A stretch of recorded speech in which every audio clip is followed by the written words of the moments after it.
જય Dwarkadhish, welcome to my YouTube channel Diya cooks creation. આજે આપણે બનાવીશું એકદમ નવી રીતે અને બહુ જ ક્રિસ્પી એવી બાજરીના લોટમાંથી સેવ।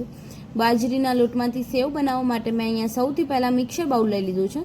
હવે મિક્સર બાઉલની અંદર લગભગ મેઝરમેન્ટના માપ પ્રમાણે 1 કપ જેટલો બાજરીનો લોટ એડ કરી દઈશું, જે આપણે નોર્મલી રોટલાની અંદર યુઝ કરતા હોય તે લોટ મેં લીધેલો છે। હવે તે લોટને આપણે એડ કરી દઈશું અને હવે અડધા કપ જેટલો મેં ચણાનો લોટ લીધો છે, જે નોર્મલી આપણે બેસનમાં ઉપયોગ કરતા હોય તે ચણાનો લોટ લીધેલો છે, તેને એડ કરી દઈશું।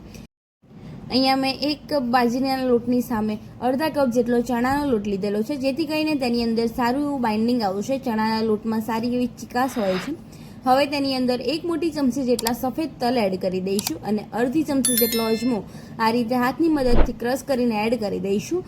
અજમાને આ રીતે સેવ કે નમકીનની અંદર એડ કરવાથી તેનો સ્વાદ બહુ જ સરસ આવે છે। હવે તેની અંદર ટેસ્ટ પ્રમાણે કાળું મીઠું એટલે કે સંચળ પાવડર એડ કરી દઈશું, તીખાશ પ્રમાણે મરચું અને 1 પિંચ જેટલી હિંગ એડ કરી તેની અંદર મોયણ માટે 1 મોટી ચમચી જેટલું તેલ એડ કરી તેને બરાબર સારી રીતે મિક્સ કરી લઈશું, જેથી કરીને લોટ અને મસાલા સારી રીતે તેલની અંદર મિક્સ થઈને તૈયાર થઈ જાય। તમે જોઈ શકો છો આ રીતે તેને સારી રીતે મિક્સ કરી લઈશું। તમે અહીંયા મોણમાં તેલને ગરમ કરીને પણ યુઝ કરી શકો છો, પરંતુ મેં અહીંયા ઠંડુ એટલે કે નોર્મલ જ તેલ યુઝ કરેલું છે। અહીંયા તમે જોઈ શકો છો આપણું તેલ સારું એવું મિક્સ થઈ ગયું છે અને આ રીતે મુઠ્ઠી વડે તેટલું બાઇન્ડિંગ પણ આવી ગયું છે। હવે તેની અંદર થોડું પાણી એડ કરતા જઈને તેને સારી રીતે આપણે લોટ બાંધી લઈશું। એકદમ સેમી સોફ્ટ એવો લોટ બાંધીશું, જેથી કરીને સેવ પાડતી વખતે તમને તકલીફ ન પડે। જો વધારે પડતો હાર્ડ હશે તો તેની અંદરથી સેવ પડશે નહીં અને સેવ આપણી તૂટી જશે। તમે જોઈ શકો છો આ રીતે થોડું પાણી એડ કરતા જઈને સારો એવો લોટ બાંધી લઈશું। અહીંયા મેં આ રીતેનો એકદમ સેમી સોફ્ટ એવો લોટ બાંધીને તૈયાર કરી લીધો છે અને આ લોટ બાંધવામાં મારે લગભગ અડધા કપ જેટલા પાણીનો ઉપયોગ થયેલો છે, તમે જોઈ શકો છો। હવે લોટ બંધાઈ ગયો છે, તેની ઉપર અડધી ચમચી જેટલું તેલ એડ કરી લોટને આપણે સારી રીતે ઓઇલી કરી લઈશું, જેથી કરીને લોટ આપણો લોંગ સમય પડ્યો રહે તો તે ડ્રાય ન થઈ જાય અને તેની અંદરથી જે સેવ કરવાની છે તે એકદમ ક્રિસ્પી એવી તૈયાર થશે। થોડીક વાર પછી તમે જોઈ શકો છો આપણો લોટ સારો એવો ઓઇલી થઈને તૈયાર થઈ ગયો છે। આ રીતે ઓઇલી થઈ જાય ત્યારબાદ મેં અહીંયા તેલ ગરમ કરવા મૂકી દીધું છે। તેલ ગરમ થાય ત્યાર સુધી જે સેવ પાડવાનો સંચો એટલે કે મશીન આવે છે તેને આપણે તેલથી ગ્રીસ કરી દઈશું, જેથી કરીને જે લોટ છે તે આપણો મશીનની અંદર ચોંટી ન જાય અને તે સારી રીતે તેની અંદરથી સેવ તૈયાર થશે। હવે અહીંયા જે નીચેનો ભાગ જાળીવાળો ભાગ આવે છે તેને પણ આપણે આ રીતે તેલથી ગ્રીસ કરી લઈશું। મેં અહીંયા બીજા નંબરની જાળી લીધેલી છે, વધારે પડતી પાતળી કે વધારે પડતી જાળી ન લેવી।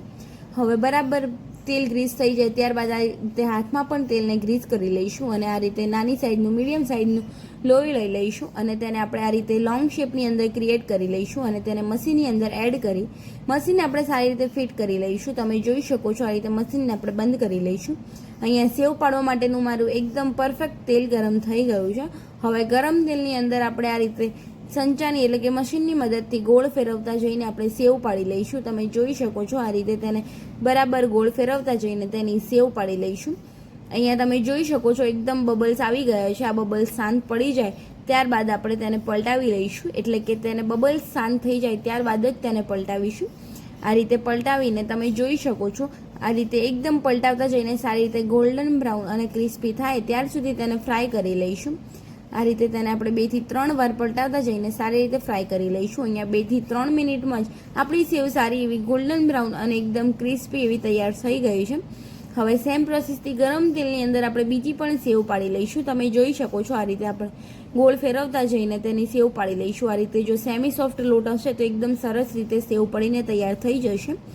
અને હવે સેવ ફ્રાય થાય છે ત્યાર સુધી જે મેં પહેલાં ફ્રાય કરેલી સેવ હતી તેની ઉપર ગરમ હશે ત્યારે તેની ઉપર ચાટ મસાલો સ્પ્રિંકલ કરી લઈશું અને અહીંયા બીજી પણ સેવ તમે જોઈ શકો છો એકદમ ગોલ્ડન બ્રાઉન અને ક્રિસ્પી તૈયાર થઈ ગઈ છે। હવે તેની ઉપર પણ આપણે ચાટ મસાલો સ્પ્રિંકલ કરી લઈશું અને અહીંયા આપણી સેવ પણ સારી એવી તૈયાર થઈ ગઈ છે। તમને હું આ રીતે તોડીને બતાવું તો તમે જોઈ શકો છો એકદમ ક્રિસ્પી અને ઝટપટ બની ગઈ છે બાજરીની સેવ। અહીંયા મેં બધી જ સેવ પર ચાટ મસાલો સ્પ્રિંકલ કરીને તૈયાર કરી લીધી છે। હવે તેને આપણે સર્વિંગ પ્લેટની અંદર સર્વ કરી દઈશું। સર્વ કરતી વખતે તમે જોઈ શકો છો એકદમ નવી રીતે અને બહુ જ ઝટપટ બની જાય તેવી આપણી બાજરીના લોટની સેવ બનીને તૈયાર થઈ ગઈ છે। બાજરીના લોટની સેવ તમે ડાયટમાં પણ ખાઈ શકો છો। અહીંયા જો તમને મારી આ રેસીપી ગમી હોય તો લાઇક કરજો, શેર કરજો અને કમેન્ટ કરજો। કમેન્ટ બોક્સમાં મને જરૂર જણાવજો કેવી લાગી મારી આ રેસીપી અને હા, મારી ચેનલ પર જો નવા હોય તો ચેનલને સબસ્ક્રાઈબ કરી દેજો અને બેલ આઇકન જરૂર દબાવજો. જો તમે મારી ચેનલને ફેસબુક પેજ પરથી જોતા હોય તો મારા ફેસબુક પેજને પણ ફોલો કરી દેજો અને વિડીયોને લાઇક કરી દેજો, જેથી કરીને મારી અવનવી રેસીપી તમને સૌથી પહેલાં જોવા મળે. મળીએ કોઈ નવી રેસીપી સાથે, ત્યાર સુધી બધાને જય દ્વારકાધીશ, જય શ્રી કૃષ્ણ. અને હા, મારી ચેનલની બીજી પણ રેસીપી તમને સ્ક્રીન પર જોવા મળતી હશે, તેને ક્લિક કરીને તમે જોઈ શકો છો.